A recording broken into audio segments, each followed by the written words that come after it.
Trinitasnya itu malah jadi pertanyaan aku. Apa yang mau ditanya coba? Kayak, Anggap aja gue pastor. waduh, Nanti akhir-akhir gue bilang imani saja gue gitu. banyak lagi. Coba kira-kira apa? Aku kayak konsep trinitasnya gitu kan, kayak Allah, Bapa dan Roh Kudus ya kan. Terus aku lihat kayak waktu itu lihat podcastnya Koko juga yang kayak sebenarnya kan kita nggak bisa apa sih waktu itu kata-katanya nggak ada yang bisa menggambarkan trinitas itu. Dan kan aku terus habis itu ke perjanjian baru kan. Bismillahirrahmanirrahim. Asyhadu Ashadu alla ilaha Allah ilaha illallah illallah wa asyhadu wa ashadu anna Muhammadan Rasulullah. Aku bersaksi. Angelina Krisan berangkat membawa pertanyaan, pulang membawa Islam. Assalamualaikum warahmatullahi wabarakatuh. Bertemu kembali dengan Kang Sian di Indonesiana Radio. Para sobat, ada video menarik yang bersumber dari YouTube Donditan. Kang Sian mau reaction video yang sangat menarik ini. Ya, Angelina Krisan, seorang gadis Katolik cerdas yang berangkatnya membawa pertanyaan-pertanyaan yang sulit, pertanyaan-pertanyaan yang ketika ditanyakan pada pastor dan seringkali para pendeta pastor menjawabnya dengan sudahlah, imani saja. Trinitasnya itu malah jadi pertanyaan aku. Apa yang mau ditanya coba? Kayak, Anggap aja gue pastor. waduh, Nanti akhir-akhir gue bilang imani saja gue gitu. banyak lagi. Coba kira-kira apa? Aku kayak konsep trinitasnya gitu kan, kayak Allah, Bapa dan Roh Kudus ya kan. Terus aku lihat kayak waktu itu lihat podcastnya Koko juga yang kayak sebenarnya kan kita nggak bisa apa sih waktu itu kata-katanya nggak ada yang bisa menggambarkan trinitas. Dan kan aku terus habis itu ke perjanjian baru kan itu kan ada di saat perjanjian baru kan. Ke perjanjian lama nggak ada. Terus kayak Apa maksudnya Trinitas ada di perjanjian baru? iya Ayatnya? konsep Trinitasnya di perjanjian baru. Terus terus aku baca bukunya itu bilang kayak perjanjian baru aja itu kan setelah Yesus gak ada kan. Terus habis itu dibuat oleh Paulus gitu. Dia udah mulai mempertanyakan soalnya kayak lah kenapa dan itu yang nulis sendiri pun bukan Paulus sendiri kan, jadi kayak orang setelah 100 tahun baru nulis yang aku baca. Ya ada yang bilang karena kan itu kan dianggapnya di abad kedua. Tapi ada juga ahli perjanjian baru yang mengatakan bahwa surat-surat Paulus itu ditulisnya mulai dari tahun 48 Masehi. Ya, sampai kira-kira tahun 65 sampai tahun 67 Masehi. Berarti kalau anggap aja Yesus nggak ada tahun 30 Masehi, 48 berarti kan kurang lebih 18 tahun setelah nggak ada Yesus baru Paulus mulai menulis surat. Iya. Ya. Gitu. Nah, Paulus sendiri di luar daripada Bible, tradisi Kristen kan mengatakan Paulus dipenggal oleh Kaisar Nero. Iya. Ya kan, tahun 65 Masehi lah kurang lebih lah, atau sampai tahun 67 Masehi lah. Sebelum bait suci yang kedua dihancurkan. Bait sucinya orang Yahudi nih. Orang Yahudi kan punya bait suci nih. Kalau orang Islam kayak Ka'bahnya orang Islam lah gitu lah. Oh iya. Dari mulai abad mulai abad ke-6 sebelum Masehi sampai tahun 70 Masehi baru dihancurin sama Romawi. Pada saat itulah orang-orang Yahudi hidup di bawah, kan Yunani itu dari mulai abad ke-4 sampai abad pertama sebelum Masehi. Habis itu digantikan oleh Romawi. Nah, berarti bangsa Yahudi termasuk Yesus di bawah penguasaan bangsa Romawi. Setelah dianggap Yesus nggak ada, barulah Paulus menulis. Paulus kan nulis ada berapa? 13 surat ya? Iya. 13. Ada satu lagi yang dianggap sebagai surat Paulus yaitu Ibrani, itu tidak diketahui siapa yang nulis. Tapi orang-orang Kristen yang akademis sendiri udah ngomong itu bukan tulisan Paulus.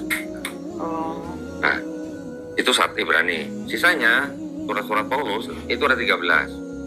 Dari 13 yang benar-benar dianggap ditulis Paulus cuma 7 ternyata. Nah, yang 6 itu ditulis oleh orang-orang yang mengikuti pemikiran Paulus. Orang-orang yang mengikuti Paulus istilahnya itu disebut Paulin gitu. Oke. Ya. Jelas ya, gitu ya. Ini menurut akademisi loh ya, bukan menurut saya loh. Bukan saya ngarang loh. Ada buku-bukunya yang mengatakan begitu ada. Terus yang mau ditanya lagi? Iya sih, kayak kenapa tulisan Paulus dimasukkan dalam perjanjian baru gitu. Nah. Gitu sih, lebih ke situ soalnya. Ya. Karena awalnya kan Paulus kan juga pembangkang kan gitu ceritanya. Bukan pembangkang. Awalnya sebelum dia mengaku bertobat, dia adalah orang yang Ngebunuh. warga negara Romawi ini. Warga Warga negara Romawi walaupun ayahnya seorang Yahudi yang katanya dari suku Benyamin, dia adalah kepala dari tentara Romawi yang kerjanya nguber-nguber pengikut Yesus. Ngejar-ngejar pengikut Yesus, dipenjara, disiksa, dibunuh. Benar. Setelah Buat saudara-saudaraku Oten, ketahuilah bahwa Paulus itu bukan murid Yesus. Paulus itu justru musuh besar Yesus. Paulus pekerjaannya mencari-cari, menguber-uber murid Yesus. Bahkan Paulus membunuh murid-murid Yesus. Pertanyaannya adalah, bukankah Paulus itu pekerjaannya mencari-cari, menguber-uber, bahkan membunuh murid-murid Yesus? Lalu di lain kesempatan Paulus mengatakan, mengangkat dirinya bahwa saya itu Rasul. Saya itu membawa ajaran Yesus. Sangat tak masuk akal, bukan? Lanjut, Koh Doni. setelah Yesus nggak ada, baru ketika dia melakukan perjalanan ke Damsyik, yang di tengah perjalanan dia ngaku melihat cahaya, mendengar suara, baru setelah itu dia mengaku menjadi pemberita tentang Yesus, mengangkat dirinya sendiri menjadi rasul. Kalau tadi ngomongin Paulus kan kalau menurut Kristen nih, ajaran Paulus sama nggak dengan ajaran Yesus kira-kira yang sudah dibaca? Itu bahasanya agak beda lagi.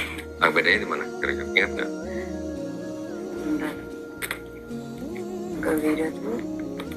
Pertama dia yang di buku yang aku baca, dia kan yang mengkonsepkan trinitasnya itu. Padahal kalau yang aku baca di buku yang aku baca ya.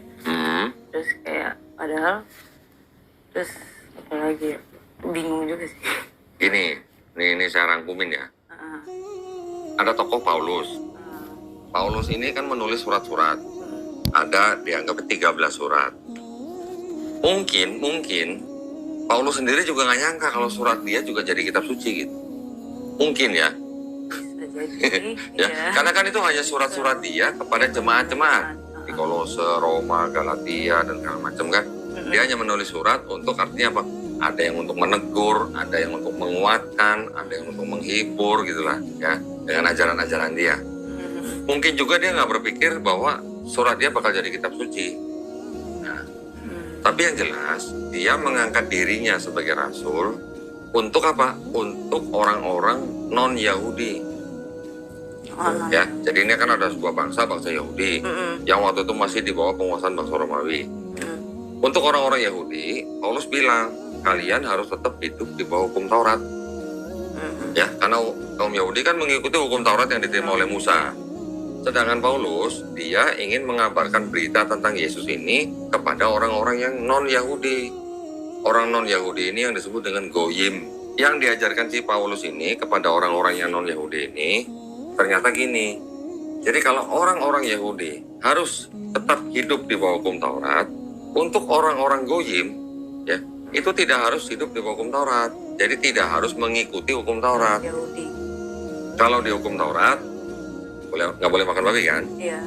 Sunat, segala macam kan? Iya. Ada bersujud, wudhu dan segala macam. Pokoknya tradisi yang kalau diperhatikan itu mirip dengan Islam. Ya. Tetapi yang Paulus ajarkan kepada orang-orang Goyim ini, karena Yesus sudah mati di atas kayu salib, itu untuk menebus dosa kalian gitu. Termasuk dosa Kristen. Bilangnya kan begitu. Karena Yesus sudah mati di atas kayu salib, maka kalian tidak perlu hidup di bawah hukum Taurat. Itu perbedaannya. Nah, ya, di depan saya seorang wanita bernama Angelina Penny Krisan. di Jakarta Timur, beragama Katolik ya sebelumnya ya. Saya foto dulu buat keperluan pembuatan sertifikat.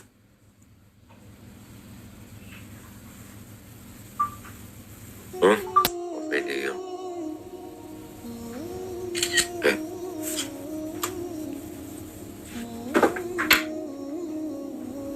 Oke, saya kembalikan. Alhamdulillah pada hari ini saudari Angelina Krisan tadi menyatakan diri untuk memeluk agama Islam, betul ya? Ada 3 pertanyaan yang ingin saya ajukan. Yang pertama, apakah saudari Krisan ini mau memeluk Islam atas kemauan sendiri atau ada paksaan dari pihak lain? Kemauan sendiri. Alhamdulillah. Yang kedua, Krisan kan tadi bercerita masih ada mamah ya? Iya. Dan kelihatan bahwa mamah pasti akan menentang keputusan Krisan. Tapi Krisan sudah dewasa dan sudah mempunyai hak hukum sendiri yang dilindungi oleh negara. Nah, kalau misalnya nanti mamanya menentang, Krisan boleh membantah tapi harus dengan cara yang paling lembut ya. Baik, yang ketiga, di dalam Islam ada syariat. Setelah bersyahadat ini, nanti ada sholat, ada zakat, ada puasa, dan ada haji jika mampu. Ya, hanya jika mampu pergi haji. Oke? Apakah Krisan berjanji di hadapan saya dan di hadapan Allah Subhanahu wa Ta'ala untuk melaksanakan syariat-syariat tersebut? Oke. Di dalam Islam juga ada yang namanya rukun iman. Beriman kepada Allah Subhanahu wa Ta'ala, beriman kepada malaikat-malaikatnya, beriman kepada nabi-nabinya, beriman kepada kitab-kitabnya, beriman kepada hari akhir, dan juga beriman kepada qada dan qadar. Ya, apakah saudari Krisan menyatakan beriman pada rukun iman tersebut? Ya, alhamdulillah. Baik, kalau begitu sudah tidak ada lagi yang menghalangi saudari Krisan untuk mengikrarkan 2 kalimat syahadat. Nanti tolong diikuti kalimat yang saya ucapkan dalam bahasa Arab dan juga diteruskan dengan terjemahan bahasa Indonesia. Ya, Bismillahirrahmanirrahim. Ashhadu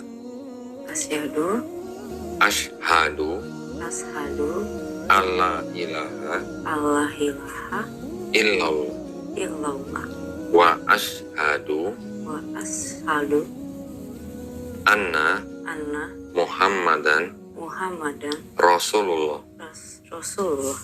Aku bersaksi tiada Tuhan selain Allah. Dan aku bersaksi Nabi Muhammad adalah utusan Allah. Alhamdulillah.